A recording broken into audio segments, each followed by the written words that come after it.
जनकपुर में उखिया उपजी गइले, रस गुड़ा भरी गइले। जनकपुर में उखिया उपजी गइले, रस गुड़ा भरी गइले। अरे माइया वधा से आइले, भावरवा त सब रसवा चूसी गइले। अरे माइया वधा से आइले, भावरवा त सब रसवा चूसी गइले।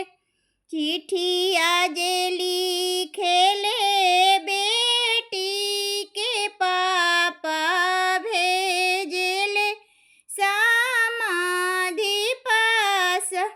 चिट्ठिया जे लिखेले बेटी के पापा भेजले समाधि पास। अरे समधी मारी जीना अपना, भावरवा त सब रसवा चूसी गइले। अरे समधी मारी जीना अपना, भावरवा त सब रसवा चूसी गइले।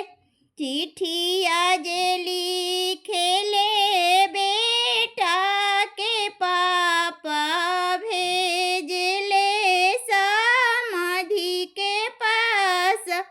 चिट्ठिया जे लिखेले बेटा के पापा भेजले समाधि पास।